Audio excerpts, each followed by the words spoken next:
Bonjour, bienvenue dans la série sur les échecs. Donc toujours sur les échanges de pièces.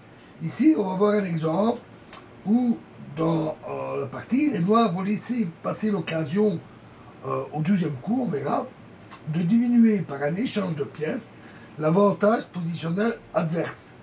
Alors que le vainqueur, par un échange de cavaliers, lui, va augmenter sensiblement son avantage. Ici, c'est une partie de Botvinnik contre Zagorionski, qui s'est joué à Sverdlovsk en 1943.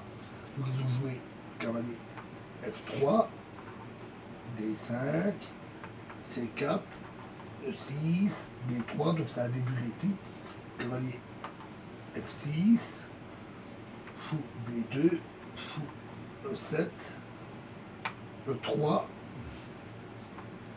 roc, cavalier C3, C5, C prend D5, cavalier prend D5,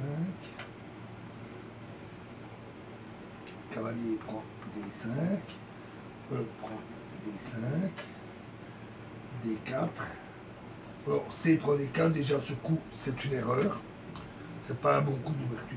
Dame prend D4, fou F6, dame D2, cavalier C6, fou E2 et fou E6. Et ça, c'est encore une faute.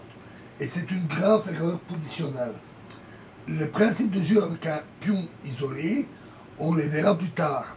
Mais il en ressort que dans la situation donnée, le contrôle de D4 est une tâche importante pour les blancs. À cet effet, le coup cavalier F3 était important. Dès lors, les noirs auraient dû jouer fou G4. Et après roc, fou prend B2, dame prend B2, fou prend F3, fou prend F3, dame A5, tour D1 et tour D8, et ils auraient obtenu une parfaite égalité.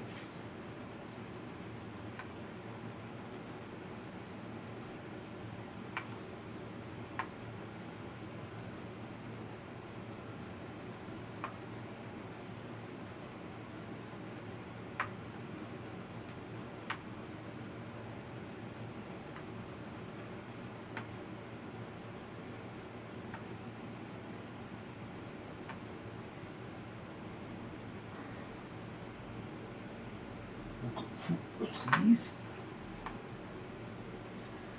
roc,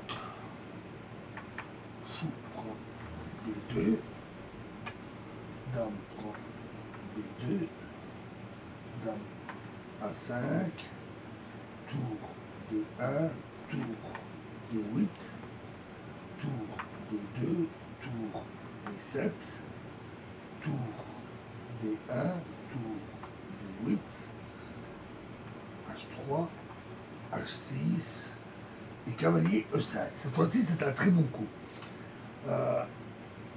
Ce que les noirs ont négligé de faire au bon moment, les blancs vont le faire maintenant sous une autre forme. Ils vont diminuer tellement le matériel que leur supériorité positionnelle va être bien mise en évidence. Après l'échange des cavaliers, les blancs peuvent manœuvrer tranquillement sur les cases noires, puisqu'il n'y a plus de fou des cases noires. À ce moment-là, D4 va devenir très important pour eux. Le cavalier prend E5, dame prend E5, dame C5, fou F3, B6, dame B2, tour C8, dame E5. Ici, on voit clairement que les blancs ont hésité un peu d'exploration, on va dire, avant de trouver le bon plan. Mais les noirs ne peuvent pas non plus tirer profit de ce petit répit. Tour D8, tour D4, A5. Alors, vu que l'attaque de D5 ne peut plus être renforcé, il n'est pas à première vue évident comment les blancs peuvent gagner. Mais déjà par son coup, le coup suivant, Botvinnik va montrer clairement son plan. La position passive des pièces noires va être mise à profit en vue d'une attaque sur le roi. Il est à remarquer que le 18e coup des noirs, à savoir H6, va dans le sens de ce plan. Sans ce coup, il aurait d'abord fallu affaiblir le roc noir en manœuvrant avec les pièces lourdes. Par contre, le 18e coup blanc, H3, apparaît comme une amélioration efficace de leur position. Reconnaître la distinction entre de tels coups apparemment égaux, assez anodins, réclame vraiment du savoir-faire. G4, très bon coup. Dame C6, G5, H prend G5, Dame prend G5, F6, Dame G6, à nouveau très bon.